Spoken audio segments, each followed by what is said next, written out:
para la salvación del romanista.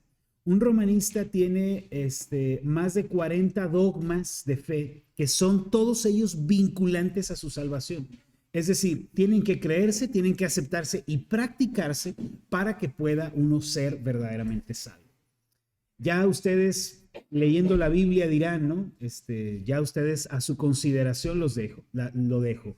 Pero, por ejemplo, entre los dogmas se habla de la infalibilidad papal, de la primacía petrina se le llama, que quiere decir que Pedro, el apóstol Pedro, tiene un orden jerárquico por encima de todos los apóstoles y ellos enseñan que Pedro tiene una sucesión apostólica que se ha venido heredando ininterrumpidamente, dicen ellos, pero ya revisando la historia pues nos damos cuenta que no, pero ellos dicen que ininterrumpidamente desde Pedro hasta el Papa de nuestros días ha habido una sucesión ininterrumpida. El dogma de fe dice claramente que para ser salvo uno tiene que estar asido en la fe a este sumo pontífice.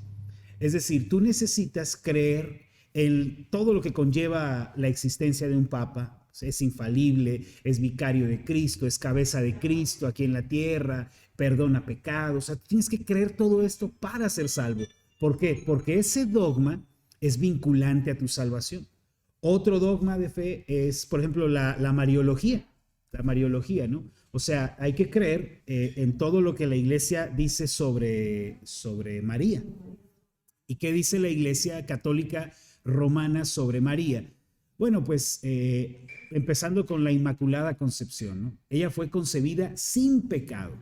O sea, para que eso pueda suceder, la mamá de María tuvo que haber sido igualmente sin pecado y su abuela sin pecado para que haya realmente una concepción libre de pecado, ¿no?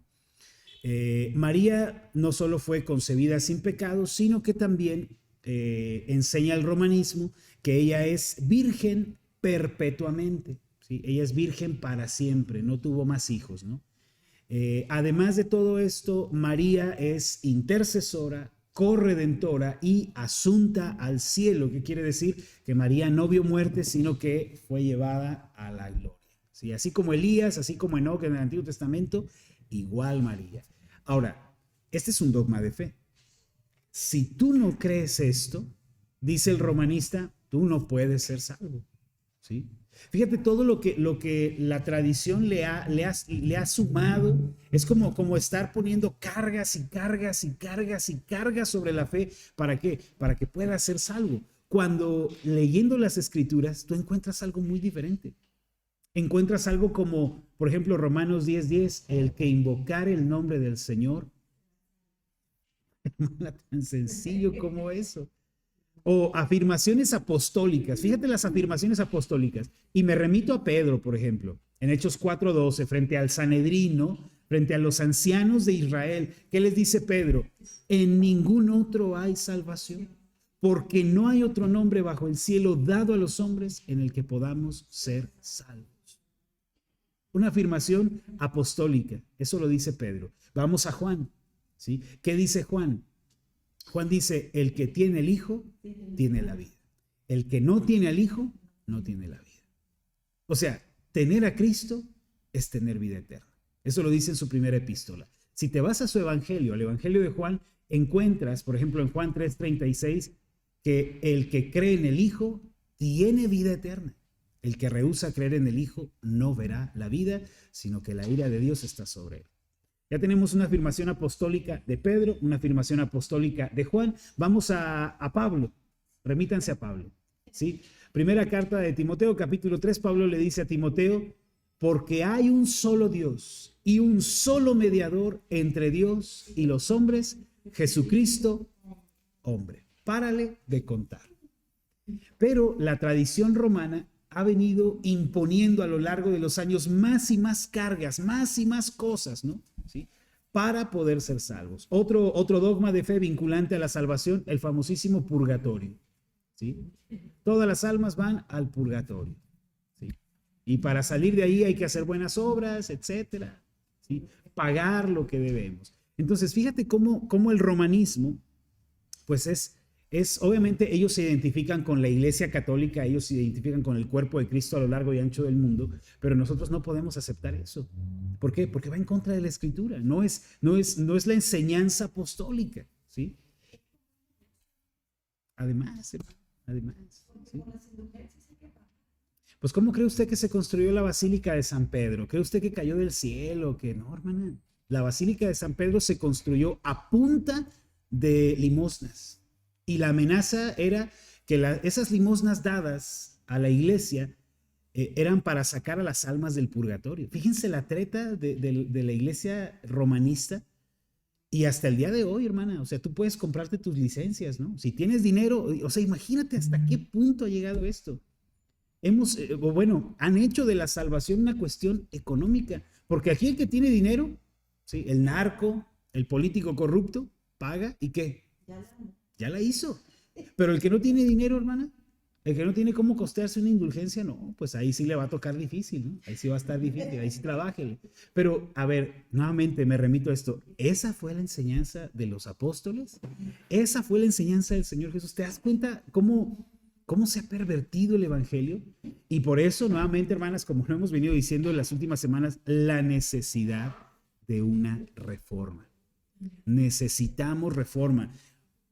O más bien dicho, porque también hay otro nombre que se le da a la reforma protestante. Se le llama el retorno. Y yo creo que ese es un concepto más apegado. Retorno. ¿Retorno a qué? A las Escrituras. Volver a las Escrituras, ¿sí? Volver al texto. ¿Qué enseñó Pablo? ¿Qué enseñó Pedro? ¿Qué enseñó Juan? ¿Qué enseñó el Señor Jesús? ¿Qué enseña la ley? ¿Qué enseñan los profetas? ¿Qué enseña la Biblia? La necesidad de una reforma, ¿no? Eso es lo que necesitamos en nuestros días. Reforma o retorno. Bueno, qué bonita introducción, lo que vimos sobre el romanismo, ¿no? Y la Iglesia Católica, que es la Iglesia Universal. Y quienes tengan dudas, lean el catecismo de esta semana. Ahí van a ver en los subpuntos, se especifica qué es la Iglesia Católica. Pero bueno, nos quedamos, hermanas queridas, la semana pasada en el estudio de los sacramentos de la iglesia. Como introducción, estuvimos hablando sobre el significado de la palabra sacramentos, ¿lo recuerdan? Sí. Sacramentos es una palabra compuesta por la palabra sacro, que es la palabra santo, apartado, y mentos, que es la palabra o la raíz de elementos, objetos, ¿sí? Y cuando tú unes estos dos conceptos, sacramentos, estás hablando de objetos apartados para la adoración, objetos separados para los propósitos de Dios, ¿sí?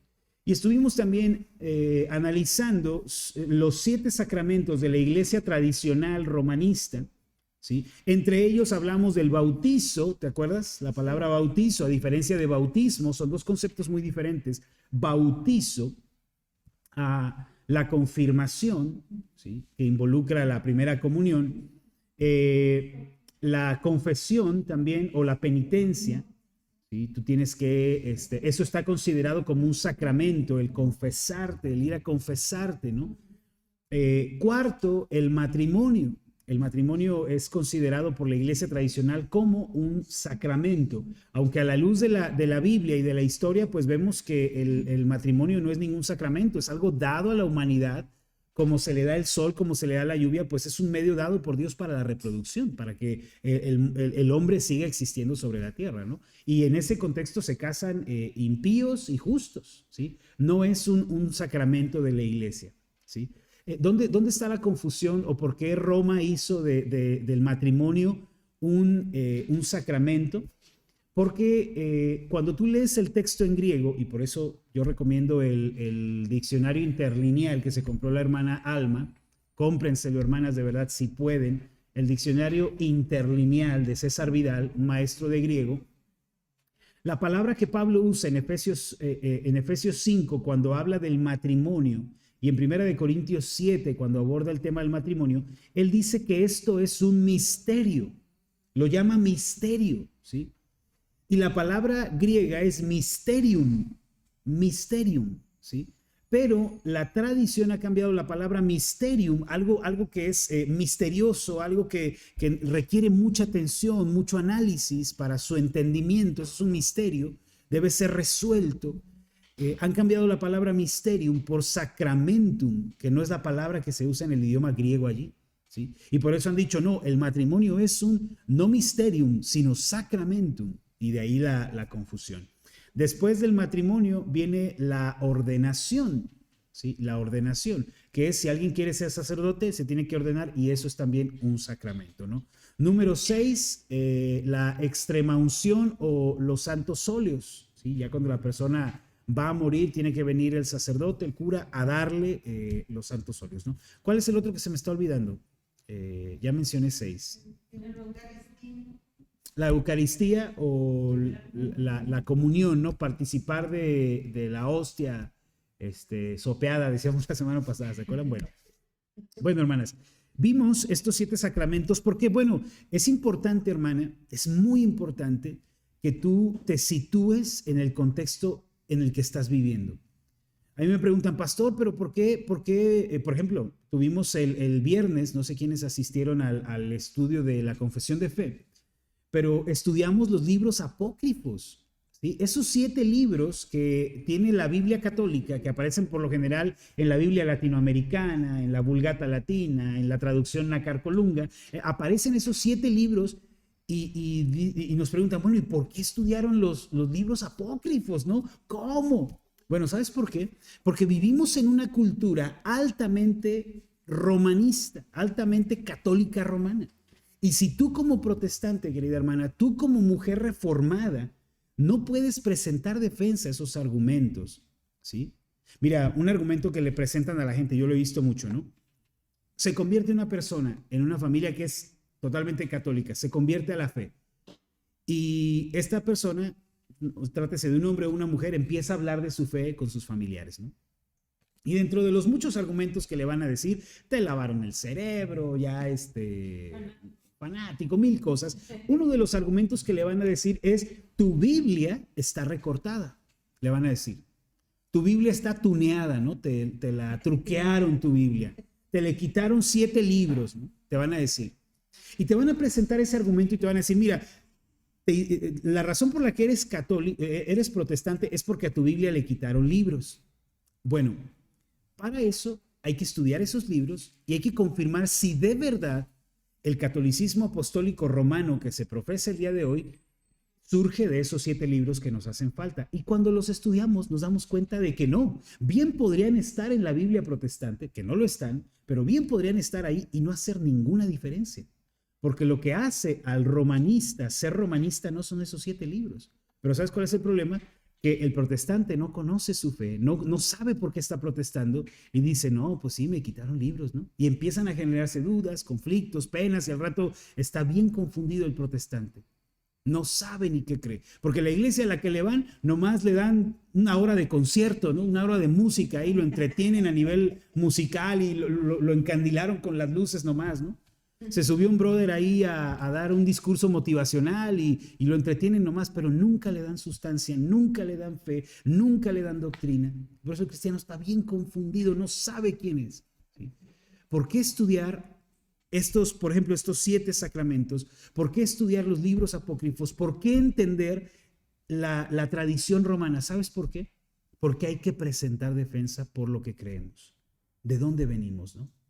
Ahora, esta semana en la escuela de la confesión de fe vimos la introducción a los libros apócrifos. Yo me di a la tarea, hermanas, yo tengo una Biblia católica en casa, no sé si ustedes lo sabían, pero yo necesito tener una Biblia de los testigos de Jehová, necesito tener el libro del Mormón, la Biblia católica en casa, el Tripitaka de Buda, por ejemplo. ¿Sabes para qué? Para darle una revisada, a ver qué están enseñando estas personas, ¿no? Y ¿sabes qué? Con base en eso presentar defensa a lo que enseñan las Escrituras. Entonces, ¿por qué estudiar esta tradición romana? Porque vives en una cultura romana, vives en una cultura que lo quieras reconocer o no, estamos hasta la raíz afectados por el romanismo, ¿sí? Casi, mira, salte a caminar aquí y no vas a poder casi caminar 2 cuadras sin tropezarte con una capilla católica. Vives en un contexto católico, ¿sí? Vives en una nación católica. en un continente católico, ¿sí? De ahí la importancia de entender estas cosas. ¿Por qué las estamos estudiando? ¿Por qué necesitamos pensar en estas cosas? ¿Sabes para qué? Para entender la fe evangélica, para entender el por qué estamos protestando.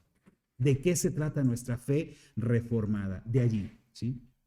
Ahora, vimos que estos 7 sacramentos no son precisamente bíblicos, ¿sí? Vimos que no están reconocidos por el Señor Jesús. Tú lees los evangelios, lees las cartas de los apóstoles y no encuentras que Pablo haya llamado al matrimonio un sacramento o a la confesión un sacramento. No encuentras esas cosas, ¿sí? Esas cosas tuvieron un desarrollo teológico muy tardío.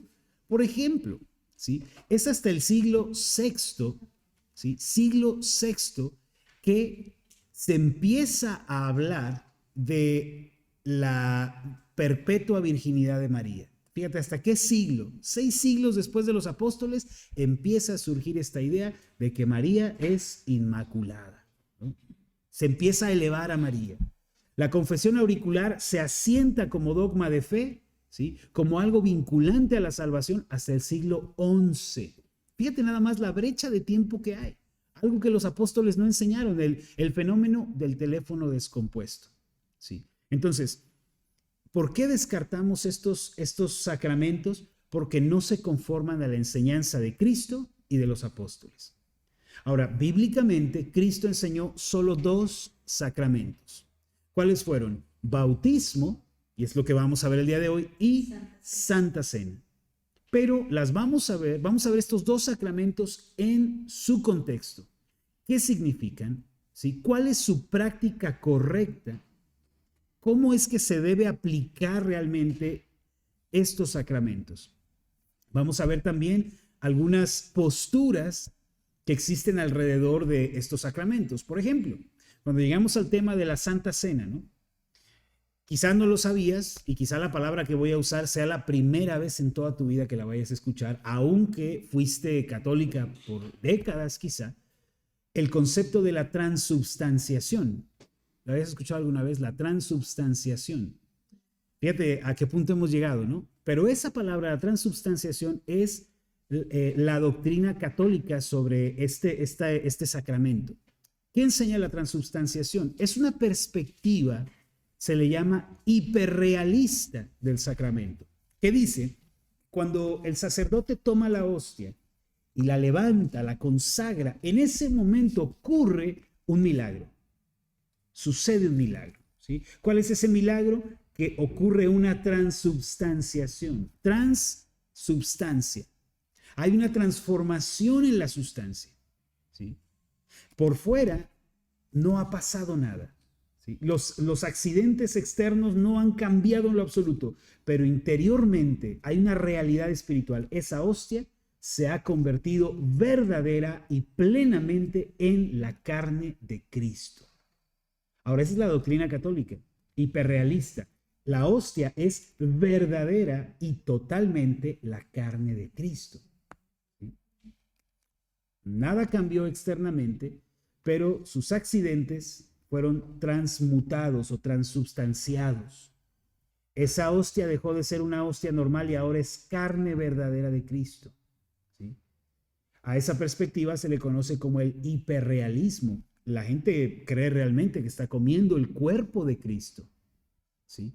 Existe la visión realista también, que si bien no acepta que haya un cambio milagroso en el pan, ¿sí? Sí creen que Cristo entra en el pan y entonces ellos al comer ese pan están participando de Cristo realmente. Pero hay otra postura, que es la postura que nosotros tenemos como bautistas reformados, es la postura simbólica. ¿Qué dice la postura simbólica? Que cuando Cristo partió el pan y lo entregó a los discípulos, ellos no pensaron ni razonaron nunca de esta forma. Wow, este es verdadera y literalmente el cuerpo de Cristo. Ellos entendieron que se trataba de un símbolo nada más, una representación de algo que iba a suceder, de un cuerpo que se iba a entregar por ellos. Cristo no entra en el pan no se convierte en Cristo, sino que funciona únicamente como un símbolo de su presencia entre nosotros. De modo que cuando yo como el pan, no me estoy comiendo a Cristo. Cristo no está en el pan, ¿sí? Fíjate la postura hiperrealista. Dice que es verdaderamente la carne de Cristo. La postura realista dice, no, no cambia nada, pero Cristo entra en el pan. Pero la postura de nosotros, una postura simbólica, metafórica, es que Cristo no está en el pan, que de hecho está con nosotros cuando participamos del pan. Porque donde haya 2 o 3 congregados en su nombre, ahí está Él en medio de ellos. Él no está en el pan, ¿sí? Pero Él está con nosotros cuando celebramos la Santa Cena, ¿sí? Vamos a ver a la luz de la Escritura en un momento más estas 3 posturas, ¿sí? Y cuál es la verdadera, cuál es la que debemos aceptar. Obviamente la Biblia no te va a decir literalmente así con todas sus letras la postura que debes aceptar. No, la Biblia no lo va a decir. Pero tú lo puedes inferir con un estudio ordenado, coherente de los textos que vamos a estar tocando en un momento más, ¿sí? Lo mismo con el bautismo, ¿no? ¿Qué pasa con el agua? Cuando vamos a las aguas del bautismo, ¿qué sucede? ¿Qué ocurre allí? ¿De verdad esas aguas son una tumba y yo estoy siendo sepultado verdaderamente? ¿O es también un símbolo de una realidad espiritual? ¿Qué quiere decir? ¿Sí? Porque si esas aguas verdaderamente, hermana, verdaderamente son el lugar de nuestra sepultura, ¿sabes qué? Yo quisiera guardar esas aguas para siempre, ¿no? Guardármelas en una botellita y llevármelas a todas partes, y cuando algo malo esté sucediendo, ¿sabes qué? Sacar la botellita y untármela, ¿no?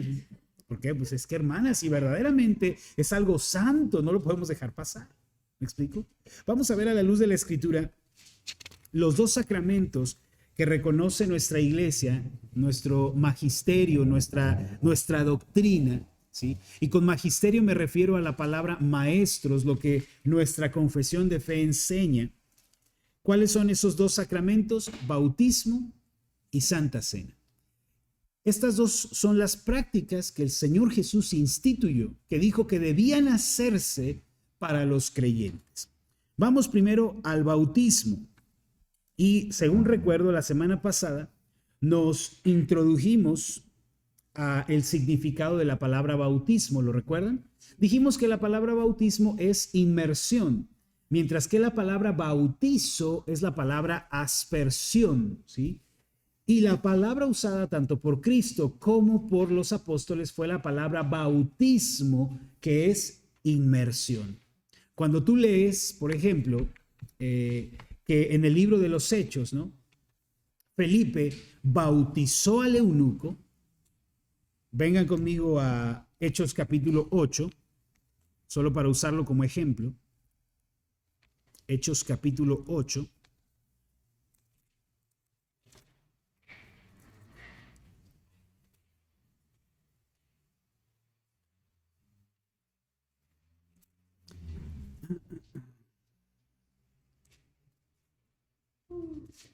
Es Hechos capítulo 8,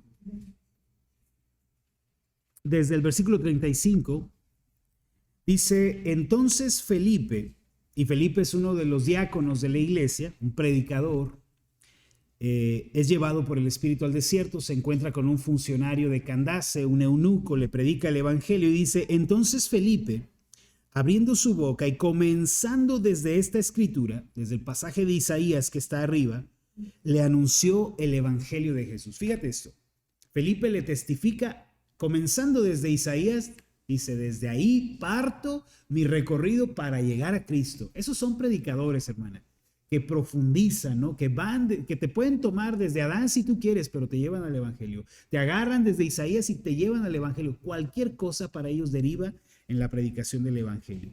Dice, y yendo por el camino, llegaron a cierta agua, lo que hace referencia como un estanque o pudo haber sido un río, no lo sabemos. Y dijo el eunuco, aquí hay agua. ¿Qué impide que yo sea bautizado? Fíjate hasta qué punto había predicado Felipe, ¿no? O sea, le había predicado el evangelio, pero también le había dicho, necesitas bautizarte, necesitas el bautismo. Felipe dijo, fíjate la condición, si crees de todo corazón, bien puedes. Y respondiendo dijo, observa la confesión del eunuco, no es cualquier confesión. Creo que Jesucristo es el Hijo de Dios. ¿Qué es esa afirmación? Creo que Jesucristo es el Hijo de Dios. todo lo que encierra esa afirmación, hermano. ¿Sí? Porque el Hijo de Dios debía venir al mundo, Dios mismo, encarnarse, llevar sobre sí mismo los pecados, expiarlos con su muerte y resucitar al tercer día. Al parecer, esto fue lo que Felipe le había predicado. Y la conclusión del eunuco es: yo creo que Cristo, aunque nunca lo vi con mis ojos, Cristo es el Hijo de Dios. Versículo 38, y mandó parar el carro. Imagínate qué belleza, qué escena tan emotiva. Mandó parar el carro y descendieron ambos al agua. O sea, era un estanque. Ambos bajaron al agua, Felipe y el eunuco, y dice, y le bautizó. La palabra griega para bautizo aquí, hermana, no es la palabra aspersión, sino la palabra inmersión. La palabra griega no hace referencia a que Felipe y el eunuco estaban parados y Felipe tomó un poquito de agua con sus manos y le mojó la cabeza. Eso no es lo que quiere decir la palabra. La palabra griega es que le tomó, le sumergió y le sacó de las aguas. Eso es lo que dice el texto en el original, ¿sí? Cuando subieron del agua, el Espíritu del Señor arrebató a Felipe y el eunuco no le vio más y siguió gozoso su camino. Esto es un misterio, hermana, porque salen del agua y sale el eunuco así como de, ¿qué onda, no? Y Felipe, ¿y sabes qué pasa con Felipe? Versículo 40, pero Felipe se encontró en Azoto, a kilómetros de distancia de allí en ese momento, y pasando anunciaba el evangelio en todas las ciudades hasta que llegó a Cesarea.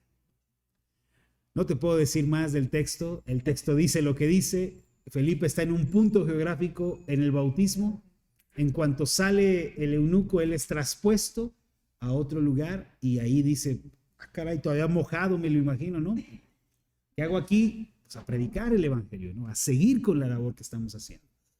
Bueno, entonces, la palabra usada en el libro de los Hechos y en las cartas de Pablo para hablar del bautismo es la palabra inmersión, nunca aspersión, nunca aspersión.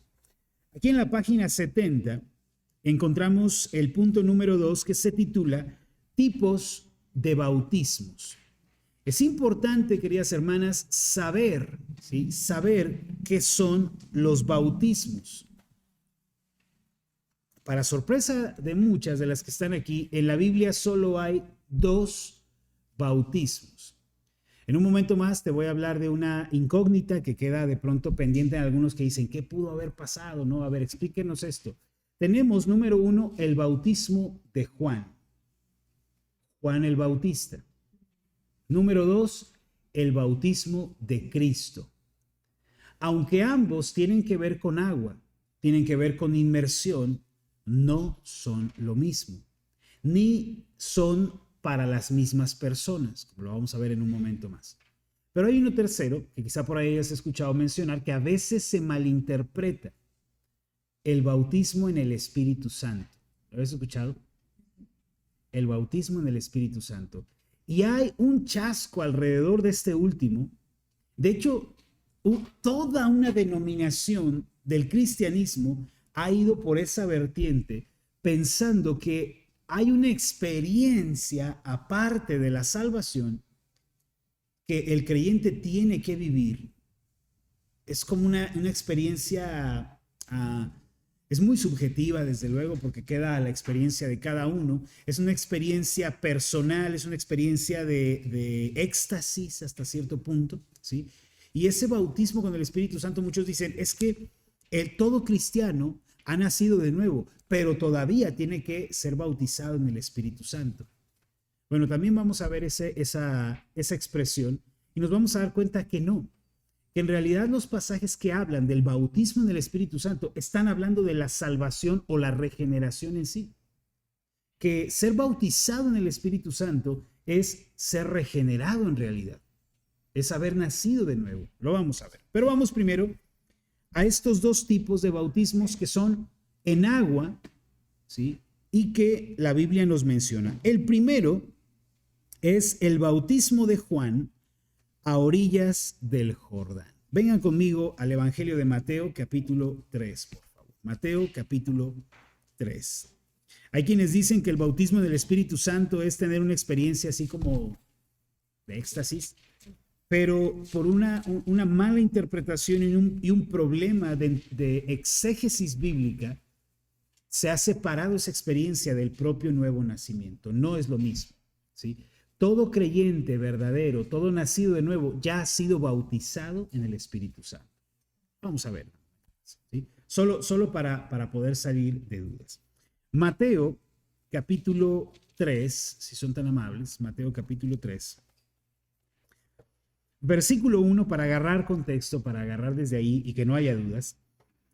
En aquellos días, comienza el pasaje. ¿Cuáles son aquellos días? Bueno, los que viene relatando el Evangelio de Mateo, el nacimiento de Cristo, ya el ministerio del Señor Jesús, etc. En aquellos días vino Juan el Bautista. Y fíjate que Mateo se ve en la necesidad de hacer una aclaración. Juan el Bautista. ¿Por qué? Porque tenemos otro Juan en la Biblia, otro personaje muy importante que es el apóstol Juan. Y Juan el Bautista y el apóstol Juan no son la misma persona, ¿sí? Juan el Bautista es un predecesor de Cristo, mientras que el apóstol Juan va a formar parte del grupo de 12 del Señor Jesús. Vamos a seguir leyendo. En aquellos días vino Juan el Bautista, ¿qué hacía? Predicando en el desierto de Judea. Era un predicador no de la ciudad, hermana, no de la metrópoli, sino del desierto, un lugar apartado y lejos. Y diciendo, esta era su predicación: arrepentíos, arrepentíos. ¿Cuál era la predicación de Juan? Arrepentimiento. ¿Con qué objeto? Porque el reino de los cielos se ha acercado. Y esta expresión, se ha acercado, puede parecer que hace referencia a que el reino de Dios bajó o casi tocaba la tierra, ¿no? Y ya estaba casi cerca, ¿no? Estaba cerca, muy cerca. Pero la expresión significa que el reino de Dios ya lo está inundando todo, que ya nos rodea, que ya está entre nosotros y que existe la posibilidad de entrar en ese reino, de ser parte de ese grupo selecto. Y hay una sola puerta de entrada: arrepentimiento. Arrepentimiento de tus pecados. Conversión verdadera al Señor, porque el tiempo es corto, porque la vida se acaba. Y si no te arrepientes del pecado, no entrarás en el reino. Fíjate la premisa: arrepentíos, porque el reino ya está aquí. Todos queremos formar parte de ese reino, todos queremos entrar allí. Pero para entrar en ese reino hay un elemento: arrepentimiento. Y quien no tenga esto, no importa que tenga, ¿sabes qué? No tiene nada. Si no tiene arrepentimiento en su vida, no tiene nada. Puede tener religión, puede tener buena intención, puede tener muchas ganas, puede ser muy simpático con el evangelio, pero si no hay arrepentimiento, aquí se cierra la puerta para ti. Arrepentíos, porque el reino de los cielos ya está aquí. Pues este es aquel de quien habló el profeta Isaías cuando dijo: voz del que clama en el desierto, preparad el camino del Señor, enderezad sus sendas. Cuando tú estás leyendo el Evangelio de Mateo, que es el primero en orden de estudio en nuestra Biblia, todo comienza ahí el Nuevo Testamento: Mateo, Marcos, Lucas, Juan. Cada uno de los evangelios tiene un enfoque diferente. Mateo era un cobrador de impuestos antes de que Cristo lo llamara, que era un trabajo, hermana, como negar la patria, vamos a decir. Los romanos, cuando conquistaban una ciudad, solían poner a cobradores de impuestos, pero no eran romanos, sino eran de la propia comunidad conquistada. Tomaban personas de allí y las ponían en los bancos de los tributos. Y muy a menudo estas personas se corrompían fácilmente, porque era muy fácil comenzar a exigirle más a tus hermanos, a tu familia, ¿no? A la comunidad en la cual vivías, y enriquecerte tú mismo.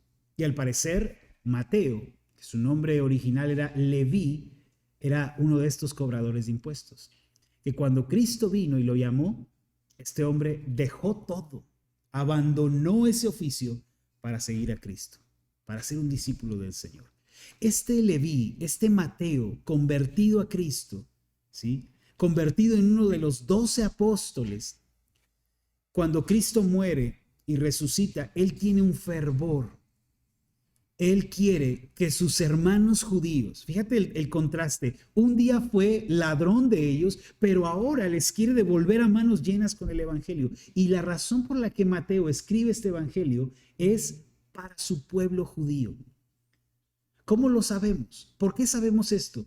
Porque en todo el evangelio de Mateo va a resonar una frase parecida a esta. Este es aquel de quien habló el profeta. O como dice el profeta, o como estaba escrito en la ley. Mateo va a hacer ese ejercicio todo el tiempo. Te va a relatar algo y te va a decir, así sucedió para que se cumpliera lo dicho por el profeta. ¿Por qué? Porque él está escribiendo para sus hermanos, para que cuando este documento llegue a los judíos, ellos lo lean y digan, yo he leído de eso en el Antiguo Testamento. Y Mateo les dice, bueno, eso se cumple en este punto. Hermano judío, eso es para este tiempo. Esto es lo sucedido aquí, por eso pasó esto, por eso pasó aquello. Y en este punto, fíjate lo que nos va a decir Mateo. Pues este Juan el Bautista es aquel de quien habló el profeta Isaías cuando dijo, voz del que clama en el desierto, preparad el camino del Señor, enderezad sus sendas. Tú encuentras eso en la profecía de Isaías. Otro lugar, por ejemplo, capítulo 2, versículo 17. ¿Sí? Haz el ejercicio conmigo. Capítulo 2, versículo 17. Entonces se cumplió lo que fue dicho por el profeta Jeremías. Otra vez remitiendo a sus hermanos al Antiguo Testamento. Un ejemplo más. Capítulo 2, versículo 5. Ellos le dijeron en Belén de Judea, porque así está escrito por el profeta. Otra vez remitiéndose al Antiguo Testamento. Sí, capítulo 1, versículo 22. Todo esto aconteció para que se cumpliese lo dicho por el Señor por medio del profeta cuando dijo. Y así, hermana, durante todo el evangelio de Mateo, Mateo se la pasa remitiendo a sus hermanos al Antiguo Testamento, a los profetas, a Moisés. Así estaba escrito y ya se está cumpliendo y ya está pasando, ¿sí? Porque es un evangelio escrito para el judío, para el israelita de a pie, ¿sí? Volvamos a nuestro texto, Mateo capítulo 3, versículo 4, dice, y Juan estaba vestido de pelo de camello y tenía un cinto de cuero alrededor de sus lomos y su comida eran langostas y miel silvestre. Muy importante. Fíjate a Juan en el desierto, ¿no? Es un predicador del reino de Dios. Ya está aquí. Mateo, uno de los apóstoles, nos dice, de ese ya se nos había hablado en Isaías. Voz del que clama en cuello, ¿no? En el desierto, preparen el camino porque ya llegó el Mesías, ¿sí? Pero este Juan andaba por el desierto, no andaba con túnica como la que usaban, una túnica de tela como la que se usaba en la ciudad, ¿sí? Sino que él andaba con pelo de camello, con cuero de camello, ¿sí? Se había hecho él mismo, yo creo, se había confeccionado su propio atuendo, un cinto de cuero, ¿sí? Y vámonos a predicar, ¿no? La vida más austera, más frugal que te puedas imaginar, la reunía Juan el Bautista. A él no le interesaba la ciudad, no, a mí no me vengas con avances tecnológicos, no. Yo estoy aquí en el desierto diciéndote que ya llegó el momento. Y no solo eso, su dieta era una dieta que es comida del campo, o sea, que te la encuentras en el desierto, ¿no? Un panal de abejas y langostas, es decir, chapulines, ¿no? ¿Sí? El chapulincito seco, así como se lo echan allá en Puebla, ¿no? Así imagínatelo, sopeado en la miel y vámonos, ¿no? Vámonos. ¿Sí? En tortilla, ¿no? Acá en bolillo algunos. Imagínate nomás. No sé si lo hayas probado alguna vez, hermana, pero a mí no me gustó el sabor. Yo no nací para esos sabores exóticos. Chiquitos, están así como lo que venden los que venden con polvito de chile, saben sí. Este era Juan el Bautista. Ahora, muy importante, muy importante y no tiene que ser ignorado. Porque a veces cuando leemos de Juan el Bautista, yo una vez conocí a una persona que me decía que estaba llevando la dieta de Juan el Bautista y estaba comiendo langosta y miel silvestre, o sea, chapulín y miel silvestre. Aunque comía otras cosas, de pronto comía eso. ¿Por qué? Pues ahí está en la Biblia. Es el ejemplo de Juan, ¿no? Bueno, y nuevamente, hermana, me remito a lo mismo. Una visión de las escrituras, híjole, pues muy desordenada. Porque de pronto la gente va leyendo cosas y dice, ok, pues aquí dice, ¿no? Así tenemos que vivir. Y hay personas que tomando textos aislados de la escritura han hecho doctrinas. Ahí tienes a los menonitas, ¿no? Que leyeron, pueblo mío, salid de en medio de ellos, vámonos al campo.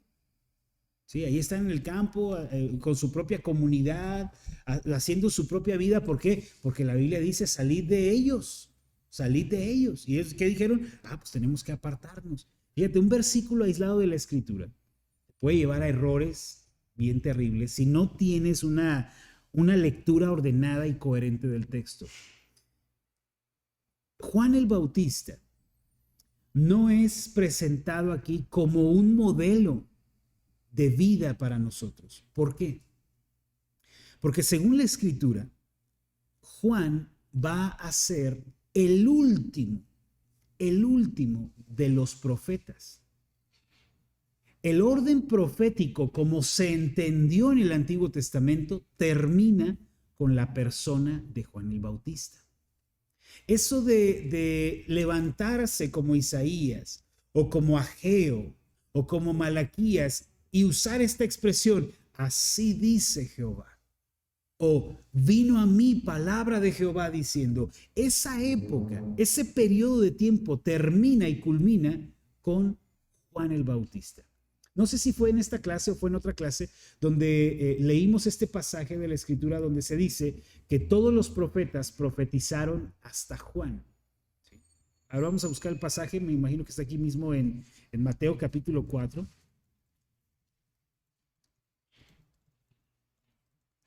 Vamos a ver, todos los profetas profetizaron hasta Juan.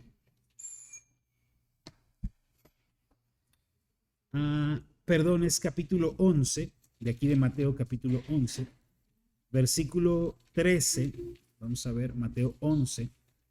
Ahora esto que estamos viendo es bien importante, queridas hermanas. Mateo 11, versículo 13, ¿sí? ¿Qué dice el texto, hermana? Porque todos los profetas, ¿qué hicieron? Profetizaron hasta Juan, hermana.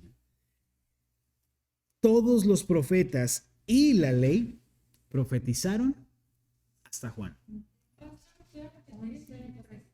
Mateo 11, versículo 13. Mateo 11, versículo 13. ¿Qué nos está diciendo el Señor Jesús aquí? Que la era profética termina con Juan. ¿Por qué es importante entender esto? Porque no tomamos a los profetas como modelos de vida en cuanto a cómo ellos vivieron y desarrollaron sus vidas. Por ejemplo, no sé si tú lo sabías, pero el profeta Isaías anduvo desnudo por 3 años. ¿Lo sabías? A ver, vamos a la cita, hermana.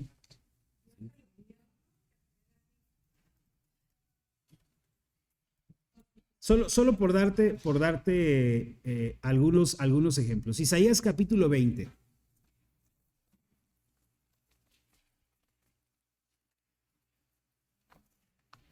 Isaías capítulo 20.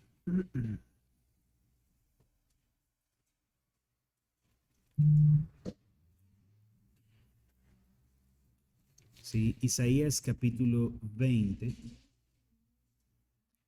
Versículos 2 dice, en aquel tiempo habló Jehová por medio de Isaías, hijo de Amós, diciendo, ve y quita el cilicio de tus lomos y descalza las sandalias de tus pies. Fíjate nomás, quítate la ropa, ¿no? Y dijo Jehová, de la manera que anduvo mi siervo Isaías desnudo y descalzo 3 años, por señal y pronóstico sobre Egipto y sobre Etiopía. Dios le manda a Isaías que se quite la ropa durante 3 años. ¿Y sabes para qué? ¿Con qué objeto tiene que andar desnudo este hombre? Porque está enviando un mensaje profético a la nación de Israel. Así como mi profeta está desnudo, así ustedes serán dejados sin quien los cubra. Es el mensaje. La vida del profeta es el mensaje en sí. Es el mensaje. Pero, hermanas, yo en lo personal no voy a andar desnudo 3 años. No aguanto ni un día, hermana. No se puede vivir así en este mundo. ¿Sí? ¿A dónde vas a ir? ¿Dónde vas a vivir? No se puede. ¿Sí? Pero algunos van a estos textos y dicen, mira, aquí dice, ahí tienes un pastor en Estados Unidos que le dice a su congregación, es que tenemos que andar desnudos, porque así nos trajo Dios al mundo. ¿Y qué pasaje usa? Usa este pasaje donde Dios le dice a Isaías que se quite la ropa. Y ahí llegan a la iglesia los hermanos, ¿no? Engañados, llegan desnudos. Para vergüenza del protestantismo se dice eso, ¿no? Ahora, ese es un ejemplo. Vamos a otro ejemplo, sencillito. Oseas, profeta Oseas, capítulo 1.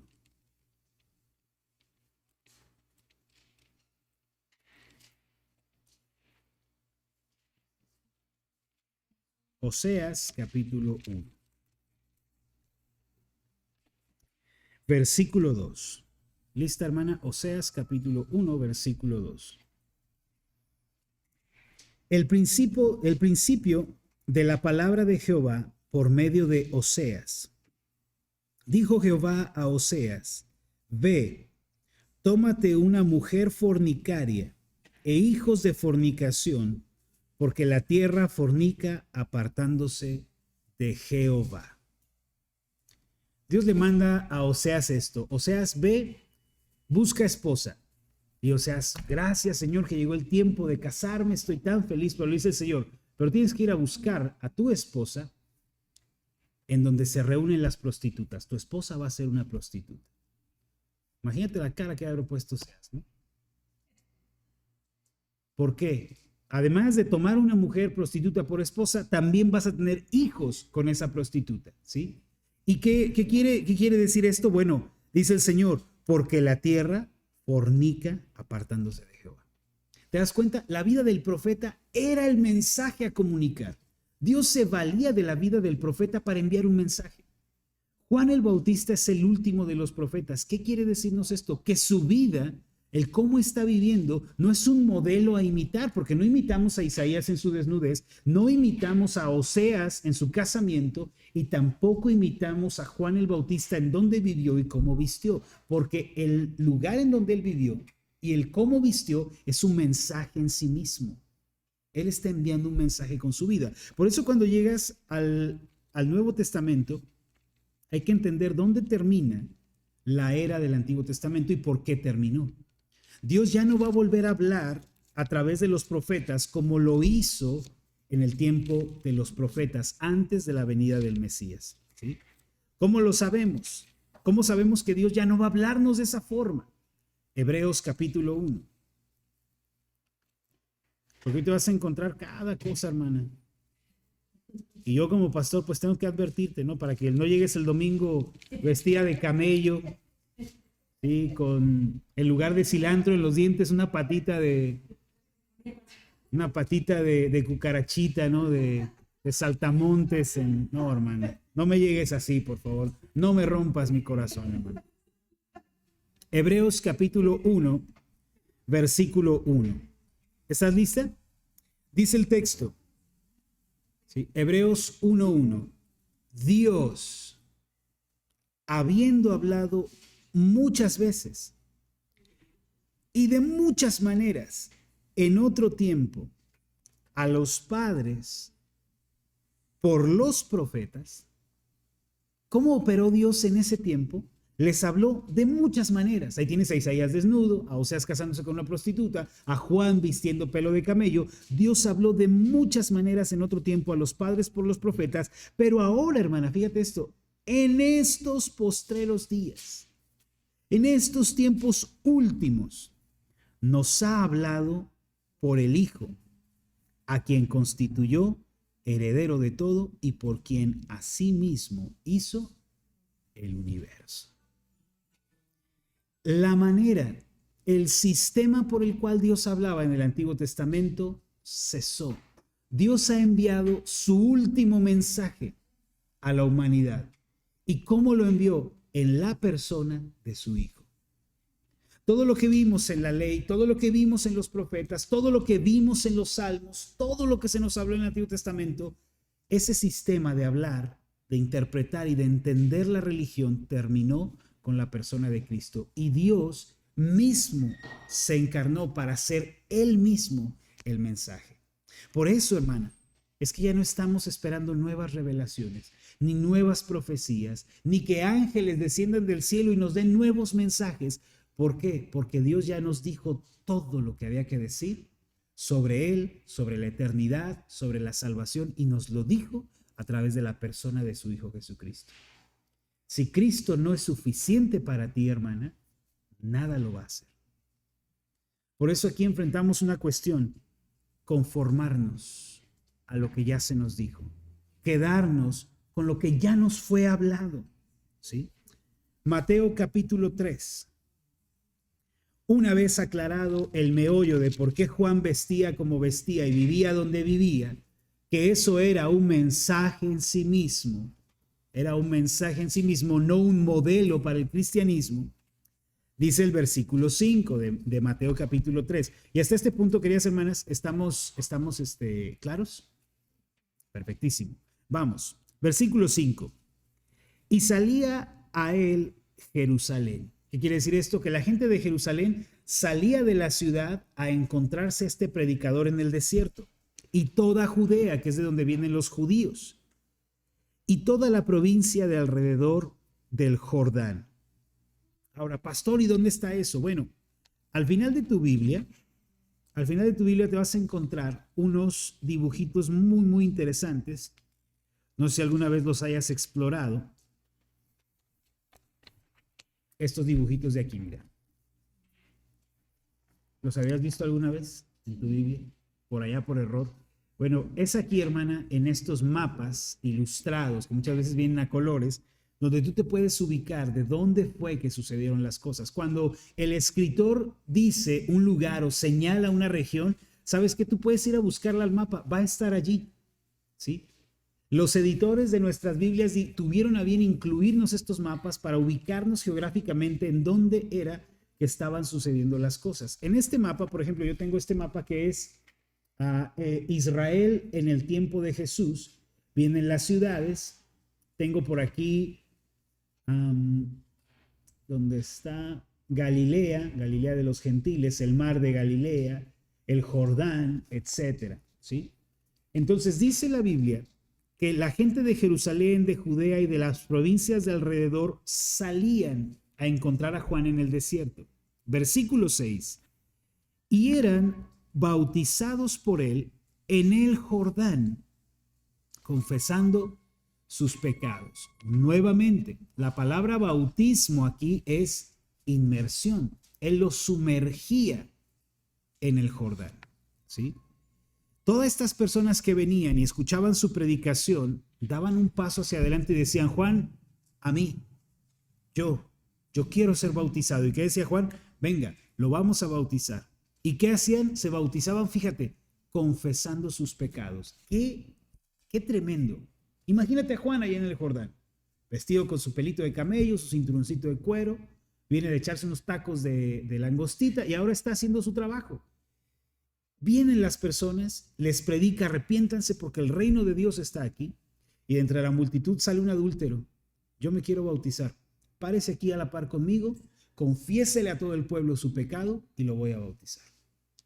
El hombre, convencido de la necesidad de arrepentimiento, miraba a la congregación de sus hermanos israelitas y confesando sus pecados, sus maldades y sus crímenes, Juan lo bautizaba. Juan lo bautizaba. Así era como estaban sucediendo las cosas en este punto. Versículo 7. Aquí cambia el tono, porque mientras en este momento estamos viviendo un avivamiento, está habiendo un despertar espiritual en el pueblo. Fíjate cómo cambia el texto.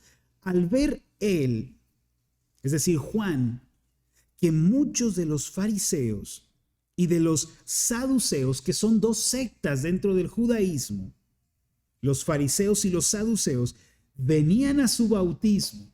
Ahora, estos no venían como el resto del pueblo. El resto del pueblo venía y se arrepentía y se bautizaban confesando sus pecados. Pero estos saduceos y fariseos, al parecer, se paraban en la orilla, cruzaban los brazos y veían a Juan así. A mí no. A mí no. Y Juan, según nos deja ver este texto, era repudiado por los fariseos. ¿Por qué? ¿Por qué lo odiaban? Hay una razón bien importante, hermano, pero vamos a seguir leyendo. Ahorita te la revelo. Les decía Juan el Bautista. ¿Qué les decía? Fíjate la predicación de Juan. A veces en nuestro afán de ser escuchados, de que otros acepten nuestro mensaje, solemos irnos por las ramas, ¿sí? Y no decimos las cosas como son. Pero estos predicadores de fuego tenían el valor de pararse frente a estos hombres y decirles su realidad, porque para ellos importaba más que se pudieran ofender por un momento, pero esa ofensa podía llevarlos al arrepentimiento. Porque ellos estaban viendo más allá de esta vida, más allá de la reputación, de la fama, de la posición que uno pudiera tener. Veían a los hombres como almas verdaderas, que iban a vivir eternamente, ya fuera en el cielo o en el infierno. Pero en alguno de estos dos lugares iban a estar. Y no había tiempo para restarle importancia al mensaje, para hacerlo más suave o más atractivo. Era esto o era nada. Generación de víboras. ¿Y qué quiere decir esa expresión, hermana? ¿Cómo entiendes generación de víboras? De malos, ¿no? La víbora la relacionamos con algo malo, algo venenoso, ponzoñoso. Camada de víboras. Ahora, hermanas, aquí hay algo muy interesante, porque tú sabes que el judío entiende que la serpiente antigua es Satanás. Por eso la serpiente que es identificada con Satanás, que es vamos a decir, el jefe, el cabecilla de los demonios, todos los que están por debajo de él, el judío los solía llamar víboras. Es decir, los demonios de a pie, el demonio cualquiera, el espíritu inmundo era una víbora. La expresión generación es de una familia, o sea, de una ascendencia. Lo que Juan les está diciendo es, ustedes son hijos de los demonios. Descienden de los demonios. Y esto es un impacto tremendo, hermana, para el israelita. ¿Sabes por qué? Porque dentro de los debates que van a sostener con el Señor Jesús, va a ser, cuando Cristo les diga, ustedes necesitan ser libres, ellos les van a decir, a Abraham tenemos por padre, no somos esclavos de nadie.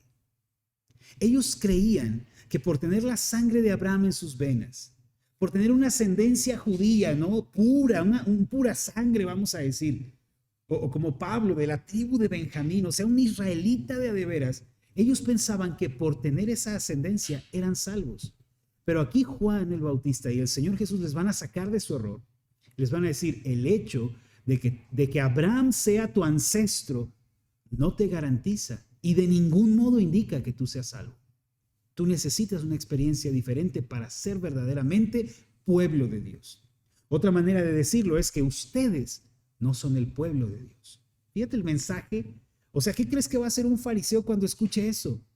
Oye, yo he estudiado la ley desde pequeño, yo me la sé de memoria, el Pentateuco te lo puedo recitar de memoria si me lo pides, porque era una exigencia del fariseo. Conozco los profetas, conozco la verdad. Mis padres nunca se casaron con gentiles, yo soy de la familia de Israel, pero ahora viene este mensaje y les dice, aunque tengas la sangre de Abraham, no eres salvo. Es más, eres hijo de Satanás, eres un hijo del diablo. Tú no eres pueblo de Dios. Desde luego, este mensaje ofendió sumamente a los fariseos, a los israelitas. Generación de víboras, ¿quién os enseñó a huir de la ira venidera? ¿Sí? Tienes la ira de Dios sobre ti, pero en lugar de arrepentirte, te das la media vuelta y te apartas. No estás atendiendo al llamado. Yo soy el último de los profetas del orden del Antiguo Testamento y te estoy llamando al arrepentimiento, pero no lo quieres aceptar. Ahora, este bautismo, hermanas, que encontramos aquí, no es el mismo bautismo del Señor Jesús. Este bautismo es diferente porque es predicado a una nación judía, a un pueblo que se identifica con Abraham, el padre de la promesa, a quien Dios le prometió que iban a ser benditas todas las familias de la tierra a través de él. En el periodo intertestamentario, ¿te acuerdas que de Malaquías a Mateo hay 400 años de historia?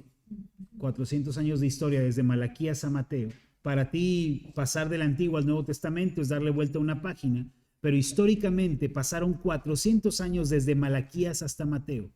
En ese periodo intertestamentario, hermana, es donde surgen este movimiento de los fariseos, más adelante los macabeos, que ya los vimos en la clase de la confesión de fe. Pero hay algo muy interesante aquí. Una persona que no era israelita, pero que se veía atraída a la religión de Israel para poder ser incluida en el pueblo de Israel, él tenía, número uno, que circuncidarse. ¿Sí? Era parte del ritual que tenía que vivir una persona gentil para venir a ser parte del pueblo de Dios, la circuncisión. Pero había un ritual que se le hacía a la persona que se le conocía en ese periodo intertestamentario como el baño de prosélitos. Así se le conocía, el baño de prosélitos. Ese baño, obviamente, se le hacía a la persona que ya se había circuncidado, que ya había sanado, y se le daba este baño, ¿sí? Se le purificaba. Él descendía con ropas blancas, ¿no? Se le bañaba y se le aceptaba finalmente en la familia judía. Ahora era un israelita. Había venido a formar parte de la nación de Israel. Cuando Juan comienza a predicar y a bautizar, lo que tiene en su mente cuando él llama a las personas al bautismo es precisamente este baño de prosélitos. Fíjate lo que está haciendo Juan. Esto le añade un peso tremendo a la predicación de Juan. Porque no es solamente decirles, vengan, crean y bautícense para salvación. No, bautícense porque ustedes mismos, aunque tienen la sangre de Abraham, no son parte del pueblo de Dios. Este era un baño que se le daba solo al gentil. Pero ahora viene Juan y dice, no, ese baño también es para el israelita. Porque él mismo no es parte del pueblo de Dios. Sus pecados, su conducta le descalifican. ¿Quieres ser parte del pueblo de Dios? ¿Quieres entrar en el reino? Te voy a tratar como un gentil, como alguien que no tiene comunión con el pueblo de Dios, y has de pasar por ese baño de prosélitos que le damos a todo gentil. ¿Te das cuenta por qué era tan ofensivo el bautismo de Juan para los fariseos? ¿Qué me estás diciendo? ¿Que no soy parte del pueblo de Dios? ¿Acaso no me ves? Visto como fariseo, hablo como fariseo, hago lo que un fariseo. Pero Juan dice, no eres pueblo de Dios. Más bien eres hijo de Satanás, necesitas arrepentimiento y te he de tratar como un gentil más. Imagínate ese mensaje. Con razón, Juan el Bautista terminó en la cárcel y más tarde fue decapitado. ¿Sabes por qué? Porque su propio pueblo lo odiaba. Los fariseos lo odiaron por el mensaje que predicaba. Porque les enseñaba a las personas que ser parte del pueblo de Dios es más que la familia en la que naciste, más que la religión que has practicado. Tiene que haber un cambio de corazón, tiene que haber una regeneración en ti. Ahora, ese es el bautismo de Juan. Un baño que se usó en el periodo intertestamentario. Y es bien importante que tú entiendas esto, hermana, porque no va a ser el mismo bautismo que se le va a ordenar al creyente en el Nuevo Testamento. Son dos contextos completamente diferentes. El bautismo de Juan es para Israel, para ser incluido en el pueblo de Israel. Es para el israelita de a pie que se arrepiente y que reconoce: yo soy parte del pueblo de Dios. Pero ese bautismo, te recuerdo, es solamente profético, porque corresponde al orden profético del Antiguo Testamento. No es el bautismo que ahora nosotros tenemos.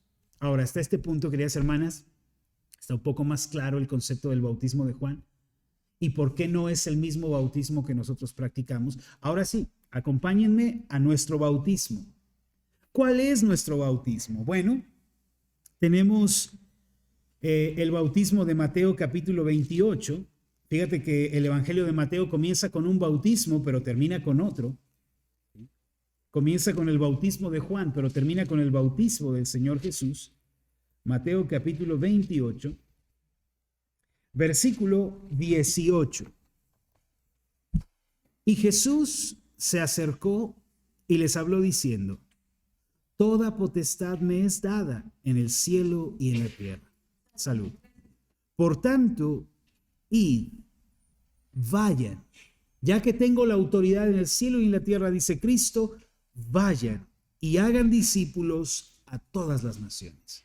Importante, no solo seguidores, no solo oyentes, no solo simpatizantes, sino discípulos. Hermana, el llamado del cristianismo es a hacer discípulos. No nos tenemos que conformar con gente que venga a nuestra iglesia, se siente y simpatice y diga: ay, qué bonito predica el pastor, no estuvo muy bonita la prédica. No, es más que eso. Hermana, el hecho de que tú estés en esta mesa, sentada, estudiando, aprendiendo doctrina, entendiendo las escrituras, hermana, estamos cumpliendo el llamado de Cristo, nos estamos discipulando, estamos convirtiéndonos en verdaderos seguidores de Cristo que entienden el mensaje de Cristo y por ende lo van a seguir. Esa es la instrucción. Pero a medida que se hacen estos discípulos hay una instrucción: haced discípulos a todas las naciones, bautizándolos en el nombre del Padre y del Hijo y del Espíritu Santo. La sesión pasada también vimos la fórmula trinitaria, ¿lo recuerdan? Del Padre, del Hijo y del Espíritu Santo, y se usa única y exclusivamente en el contexto de el bautismo. ¿Sí? Ahora, tenemos aquí una instrucción del Señor Jesús: bautismo. Pero, ¿qué es este bautismo? Desde luego, no es un bautismo, hermana, para que yo sea incluido en la familia de Dios. Yo soy incluido en la familia de Dios por la fe en Cristo. ¿Estás de acuerdo? No necesito ningún ritual externo para ser incluido en el pueblo de Dios. Yo ya lo soy. Lo soy porque la palabra me lo dice, que ahora soy hijo por la fe, no por el bautismo, sino solo por la fe. Entonces, ¿qué hace este bautismo por nosotros? ¿Cómo debemos entender este bautismo? ¿Sí? Y aquí hay algunas cuestiones que necesitamos entender. Para eso me vas a acompañar a Colosenses, capítulo 2. ¿Cómo debo entender mi bautismo? Si todavía no te has bautizado, querida hermana, esto te va a servir para tenerlo en mente, mirar hacia adelante y bautizarte. Si ya te bautizaste en el pasado, esto te va a servir para añadirle una nueva perspectiva a ese bautismo. Colosenses 2, versículo 8. Comienza con estas palabras el apóstol Pablo: mirad que nadie os engañe por medio de filosofías y huecas sutilezas, según las tradiciones de los hombres, conforme a los rudimentos del mundo y no según Cristo. Aquí hay una instrucción apostólica: cuídate de no estar siguiendo cuentos, fábulas, historias fantásticas que no se conforman a Cristo. Versículo 9. Porque en él habita corporalmente toda la plenitud de la vida. ¿Qué quiere decir esta expresión? En la persona de Cristo está la divinidad. Cristo es Dios. Y vosotros estáis completos en él, que es la cabeza de todo principado y potestad. Quien está en Cristo está completo. Tiene todo lo que puede tenerse, no necesita nada más. Versículo 11. Fíjate la sucesión de pensamientos. En él también fuisteis circuncidados. Ah, caray, a ver, espérame. Dice que hubo una circuncisión, pero aclara, con circuncisión no hecha a mano. Ah, muy interesante, porque la circuncisión del antiguo pacto de Abraham sí era en el cuerpo y sí se hacía con la mano. Pero esta ya no es hecha a mano, al echar de vosotros el cuerpo pecaminoso carnal en la circuncisión de Cristo. ¿Qué está diciendo Pablo? Que hay un sistema que ha cambiado. En el Antiguo Testamento se afirmaba que tú eras israelita por la circuncisión en el cuerpo. Eso indicaba que tú eras parte del pueblo de Dios. Pero viene Pablo y dice, hubo un cambio con la venida de Cristo. Esa circuncisión ya no es en el cuerpo. ¿Por qué? Porque eso era una figura nada más, ¿sí? De algo que tenía que ser echado fuera de nosotros. Algo que tenía que ser cortado y quitado de nosotros. Hoy entendemos que eso es el cuerpo de pecado o la naturaleza pecaminosa con la cual, al haber nacido de nuevo, Cristo nos ha dado una nueva naturaleza, una nueva identidad. Él ha cambiado esto en nosotros. Al tener a Cristo hemos sido espiritualmente circuncidados. Versículo 12. Pero esto, hermana, que vamos a leer a continuación es sumamente importante. ¿Cómo? ¿Cómo, apóstol Pablo? ¿Cómo podemos confirmar esto? Dice Pablo, sepultados con él en el bautismo, en el cual fuisteis también resucitados con él, mediante la fe en el poder de Dios, que le levantó de los muertos. ¿Qué está diciendo el apóstol Pablo? Ahora, en el Antiguo Testamento, fíjate cómo funcionaban las cosas, de manera preliminar a lo que nos aguardaba. Una persona que iba a ser parte del pueblo de Dios tenía que ser circuncidada. Eso indicaba que ahora era parte del pueblo de Dios. Pero en el Nuevo Testamento, esto es una cuestión de fe interna, de convencimiento interno generado por el Espíritu Santo al aferrarme a la persona de Cristo, pero hay una señal externa también. Ya no es la circuncisión, sino es el bautismo. Quiere decir el apóstol Pablo entonces que el bautismo va a funcionar para el creyente como la señal del nuevo pacto. Mientras en el antiguo pacto la señal que se llevaba era la de la circuncisión, en el nuevo pacto la señal que se lleva es la del bautismo. Y esto tiene todo el sentido del mundo. ¿Sabes por qué? Porque todos los pactos que Dios hizo en el Antiguo Testamento siempre fueron ratificados con una señal externa. Siempre puso Dios algo en el exterior para ratificar ese pacto. Por ejemplo, ven conmigo al libro de Génesis.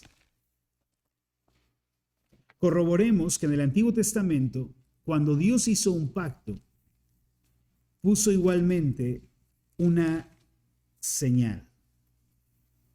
Génesis capítulo 9.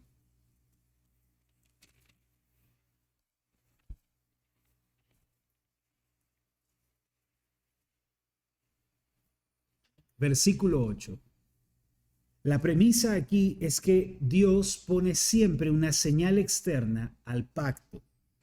Y habló Dios a Noé y a sus hijos con él, diciendo, 9:8, he aquí que yo establezco mi pacto con vosotros y con vuestros descendientes después de vosotros. ¿Qué está haciendo Dios? Hago un pacto con ustedes y con los que vendrán después.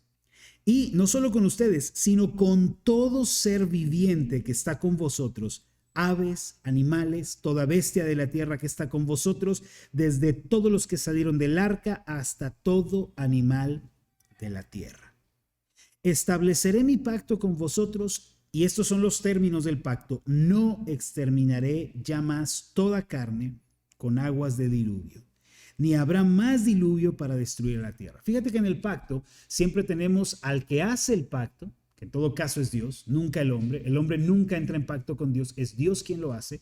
Segundo, tenemos a los beneficiarios, quien se va a beneficiar de ese pacto. Tercero, tenemos los acuerdos de ese pacto. Y cuarto, tenemos la señal del pacto.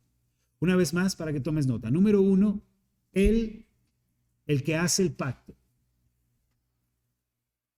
Y en todos los casos siempre es Dios, nunca el hombre, el que hace el pacto. Número 2, el beneficiario, que a todo efecto es el hombre.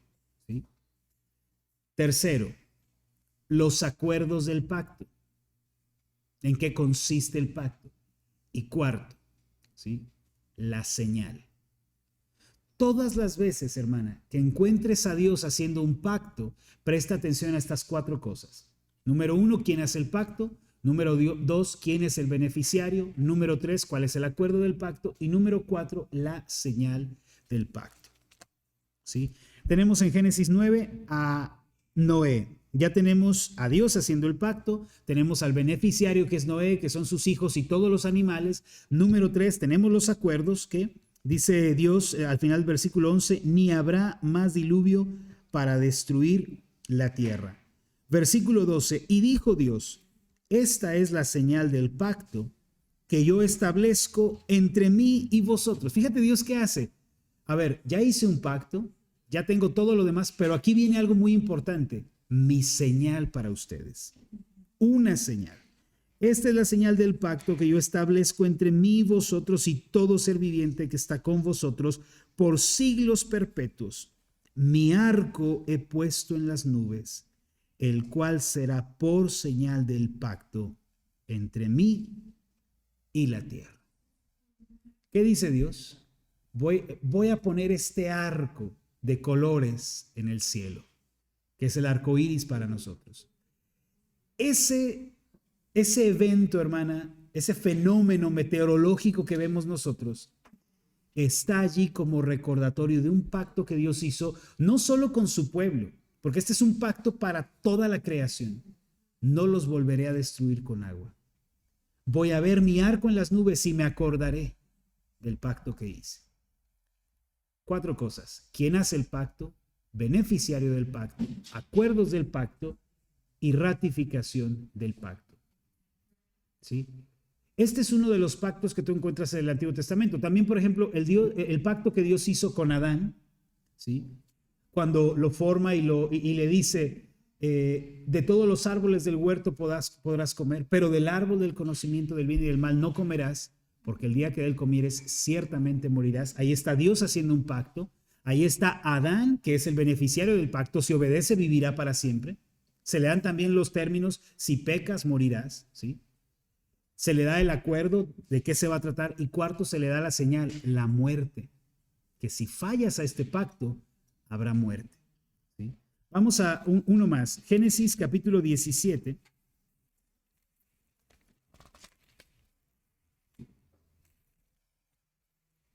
Versículo 1. Génesis 17, 1. ¿Listas, hermanas? Era Abraham de edad de 99 años. 99 años.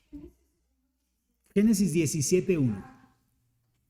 99 años, cuando le apareció Jehová y le dijo, yo soy el Dios Todopoderoso, anda delante de mí y sé perfecto. Y pondré mi pacto entre mí y ti. Fíjate qué forma de dirigirse a Abraham, ¿no? Porque el más importante siempre va primero, mí y ti. Y te multiplicaré en gran manera. Entonces Abraham se postró sobre su rostro y Dios habló con él diciendo, he aquí mi pacto es contigo. Y aquí viene el acuerdo, y serás padre de muchedumbre de gentes. Y no se llamará más tu nombre Abraham, seguimos en los términos, sino que será tu nombre Abraham. Porque, ¿te acuerdas que le había dicho en Génesis 12, engrandeceré tu nombre? A eso se refiere, a hacer más largo el nombre de Abraham, hacerlo más extenso, no hacerlo famoso, sino más largo, Abraham, porque te he puesto por padre de muchedumbre de gentes, y te multiplicaré en gran manera, seguimos en los términos del pacto, y haré naciones de ti, y reyes saldrán de ti, y estableceré mi pacto entre mí y ti, y tu descendencia después de ti, en sus generaciones, por pacto perpetuo, para ser tu Dios, y el de tu descendencia después de ti. Y te daré a ti y a tu descendencia después de ti la tierra en que moras, toda la tierra de Canaán en heredad perpetua y seré el Dios de ellos. Nuevamente los términos, ¿no? Voy a bendecir a tu familia, va a ser una familia numerosa, va a ser naciones, etcétera, algo enorme. Dijo de nuevo Dios a Abraham: en cuanto a ti, guardarás mi pacto, tú y tu descendencia después de ti por sus generaciones. Este es el acuerdo. Tú vas a obedecer, tú vas a seguir mis mandamientos. Este es mi pacto que guardaréis entre mí y vosotros y tu descendencia después de ti. Será circuncidado todo varón de entre vosotros. Aquí está la señal. Tenemos al fundador del pacto, que es Dios. El beneficiario, Abraham y sus descendientes. Los acuerdos es que mientras el pueblo obedezca el pacto, el Señor cumplirá su palabra. Y la señal, la ratificación externa, circuncisión. Hermana, todas las veces que Dios hizo un pacto, entran en función estas cuatro cosas. Y siempre, por regla general, hay una ratificación externa de ese pacto. Yéndonos al Nuevo Testamento y para cerrar esta clase, el Nuevo Testamento significa nuevo pacto en pocas palabras. Y ese nuevo pacto nació una noche cuando el Señor Jesús estaba a la mesa con los apóstoles, al fuego estaban ellos comiendo. Y en determinado momento el Señor tomó el pan, lo partió y lo entregó a todos y les dijo: este es mi cuerpo que por vosotros es partido. Y luego tomó la copa, la alzó y dijo: y este es el nuevo pacto en mi sangre, que por vosotros es derramada. Fíjate lo que estaba haciendo el Señor Jesús. Ahora, el único que puede iniciar un pacto es Dios. Nuevamente aquí tenemos una señal de que Cristo es Dios, porque Él es el iniciador de un nuevo pacto. Va a dar los términos de ese pacto, que es: el que crea vivirá. El que en mí cree, yo lo resucitaré en el día postrero. Pero, ¿cuál va a ser la señal de ese nuevo pacto? ¿Cómo entendieron los apóstoles que ya sabían del Antiguo Testamento estos cuatro aspectos? ¿Cuál va a ser la señal del nuevo pacto? Pablo, de una manera magistral, lo explica en Colosenses 2, que fue la cita que cotejamos hace un momento, donde les dice: Cristo les ha circuncidado el corazón. ¿Cómo? Siendo sepultados con Él en el bautismo. La señal externa de que estás en el nuevo pacto, querida hermana, de que has entrado en pacto con Cristo, de que esto ha sucedido verdaderamente en ti, es que vayas a las aguas del bautismo y seas sumergida. Esa es la señal externa del creyente con la cual le testifica al mundo: yo entré en pacto con Dios. Yo estoy bajo el pacto de la sangre. ¿Cómo lo sabes? Porque un día descendí a las aguas del bautismo profesando a Cristo como Señor y Salvador de mi alma. Tengo una señal externa. Tengo un distintivo afuera de mí que reclama que hay un pacto dentro de él. ¿Puedes ver eso, hermana? ¿Qué es el bautismo para nosotros? ¿Qué significa ser bautizados? Significa que ya sucedió algo aquí por la fe. Reconocí mis pecados, puse toda mi confianza en la persona de Cristo, que Él es el único que puede librarme de la ira. ¿Cómo ratifico este pacto? ¿Cómo testifico que ha ocurrido en mí? Abraham tenía la bendición de circuncidar a sus hijos y así testificar: estos son mi descendencia. Pero ¿cómo lo hacemos el pueblo de Dios? Dice Pablo: sepultados con Él en el bautismo. Nuestro bautismo, hermana, es algo especial y precioso. ¿Sabes por qué? Porque es la señal del nuevo pacto. Es la señal, hermana, externa que dice que hemos sido regenerados. Fuimos a esas aguas un día, no sé si tú lo recuerdes. Estábamos allí, ¿no? Emocionados, felices, gozosos de nuestra nueva fe en Cristo. Y decíamos: Señor, nos preguntó el pastor aquel día: ¿confiesas tus pecados y te arrepientes de ellos? Y tú dijiste: los confieso y me arrepiento. Y te preguntó el pastor: ¿crees en Jesucristo como tu Señor y Salvador suficiente? Y tú dijiste: creo que Jesucristo es el Hijo de Dios. Y el pastor te miró y te dijo: entonces te bautizo en el nombre del Padre y del Hijo y del Espíritu Santo. Y en el momento en que fuiste sepultada en las aguas, hermana, y sacada de allí, se estaba llevando a cabo algo precioso y maravilloso.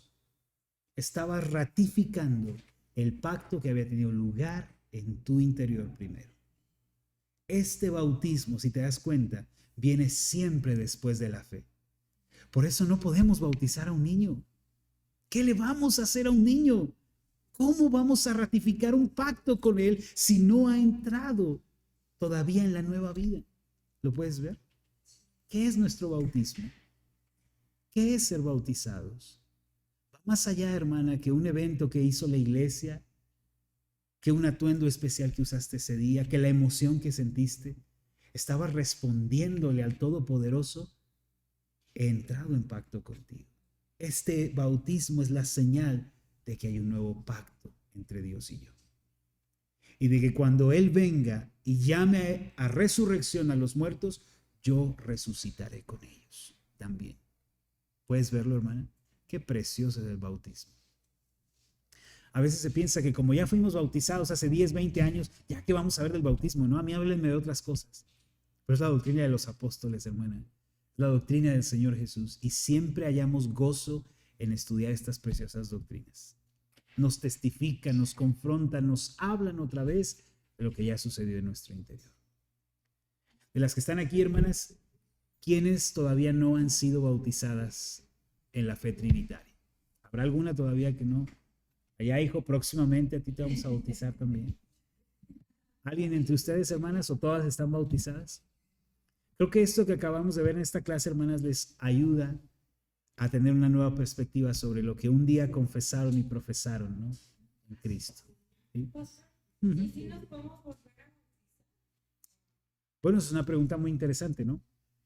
Porque si yo ya fui bautizado y realmente yo había creído en el Evangelio, pero de pronto estoy descubriendo cosas nuevas que no había considerado antes, yo siempre quiero dejarlo a consideración de los creyentes, ¿no? Si de pronto uno llega a la convicción de que no, es que yo no entendía el Evangelio cuando me bautizaron, bueno, yo te diría, fue un buen baño ese que te dieron, ¿no? Pero, porque el bautismo viene después de la fe.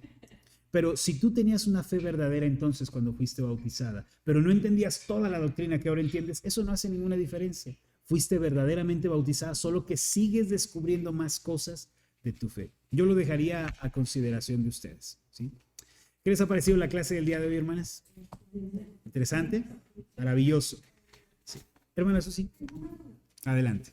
La circuncisión era, yo entiendo lo que es la circuncisión, pero entonces solo los hombres se circuncidaban y las mujeres. ¿Solo los hombres? Entonces las mujeres nunca pertenecían. No, sí, pero pertenecían a través de los hombres, ¿sí? Es como el orden patriarcal del Antiguo Testamento. Los padres son los que guardan el pacto. Y fíjense, es algo bien interesante porque en el Antiguo Testamento es una cuestión familiar. Yo me circuncido y fíjate, Abraham se circuncida y circuncida toda su casa, y toda su casa, hombres y mujeres, son parte del pueblo, ¿sí? Son parte de la nación. Pero aquí hay algo interesante. En el nuevo pacto ya no funciona así. Es personal. Ahora, ¿por qué se siguen bautizando niños? Por ejemplo, los luteranos, algunos presbiterianos, incluso los romanistas, pues bautizan niños, ¿no? ¿Por qué? Porque se cree o se piensa que el sistema del Antiguo Testamento de yo y mi casa somos salvos, como en el caso de Abraham, funciona de la misma manera en el Nuevo Testamento. Pero no, en el Antiguo Testamento era Abraham y su casa. En el Nuevo Testamento es el que crea. Una cuestión personal. ¿Sí?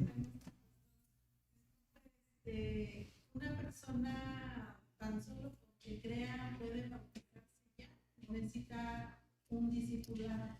Miren, vivimos en tiempos tan delicados y peligrosos que yo prefiero esperar con la gente. De hecho, yo no bautizo a nadie que no haya tenido yo un estudio previo con ellos. Por más que digan, no, yo sí creí, no, vente 2 sábados o 3 sábados antes para explicarte bien el Evangelio y que entiendas bien lo que vas a hacer, ¿sí? Yo sí decido esperar por el tiempo en el que vivimos, porque de pronto está tan diluido el Evangelio, tan pervertida la fe, que a veces la gente no entiende lo que está haciendo, y yo estaría pecando como pastor si bautizo a alguien que no está entendiendo nada. Estaría cometiendo un error. ¿Me explico? Porque mi hermano que fue a una iglesia invitada, pero ese mismo día fue invitada y que ya se bautizara. Ya ese mismo día. Bueno, Bueno, de pronto no, yo no estoy muy seguro, ¿no? Que no se me vaya. Se me vayan. Hasta se tiene que bautizar. Hoy se cumple, ¿no? Un año de esta clase. ¿En serio? Mañana cumplimos un año. Del día que iniciamos, donde le pedí al Señor, dice que no eres Ay, hermana. ¿Qué le pidió? A ver si se puede saber. dice, es muy pequeño. Dice febrero 21, 23. Dice, ay, dice, Señor, Señor, hoy inicio este camino para conocerte mucho más. Amén. Abre mi mente y mi corazón para iniciar y terminar este curso. Y se me hace así como que muy sencillo y muy simple, pero realmente, Wow. ¿cuántos somos de todas las que iniciamos? Éramos como 40 y tantos años. Sí, sí. Realmente, el Señor, bueno, y Nos ha ahora sostenido. estamos aquí ya un año. Wow. El Señor ha sido misericordioso para darnos. Wow. Yo he faltado una vez en todo el curso y como le dije el otro día, ya me voy, Sí, sí, nos comentó. pero voy a venir los miércoles. Se va a inscribir al del miércoles. Ajá. Perfecto. Voy a ir porque no creo que me estorbe volver a repetir. De ningún modo. Clases y llegar. Sí, sí. Estamos. Sí. Y bueno, pues yo creo que ya casi nomás terminamos que en unas 2 clases más. Aproximadamente en 2 clases, porque necesitamos terminar el bautismo y la Santa Cena. Pero hagamos algo, porque el próximo martes nos traemos, terminamos el tema del bautismo y cenamos aquí juntos y celebramos un año de estudio. Yo creo que tenemos que conmemorarlo, ¿no? Hay que conmemorar eso. ¿Sí? Han sido muy valientes, hermanas, muy constantes, y de veras yo espero, y se los voy a decir la siguiente semana, voy a preparar unas palabras, porque yo espero que este estudio haya cambiado sus vidas. Ha sido un año, pasó, ya casi ni me di cuenta, pero pasó un año. Y espero que de veras sus vidas hayan sido impactadas, hermanas, por el mensaje, por el evangelio, por la escritura, ¿no? Qué hermoso, qué bello es. ¿Sí? Gracias. Como una lucha, porque, bueno, uno trae sus raíces. Yo, por ejemplo, no sé si muchas de las hermanas, yo me estuve preparando para ser monja. ¡Wow! Antes de conocer al papá de mis hijos, Uh-huh. yo empecé a tener una preparación. Uh-huh. Digo, si traigo dos cosas arraigadas. Sí, claro. Claro que sí, claro que sí. Es una guerra espiritual a nivel intelectual, a nivel conocimiento, ¿no? Lo que aprendí y lo que ahora estoy viendo en el texto, esa es la lucha que ahora estamos enfrentando. Ser una monjilla, caramba.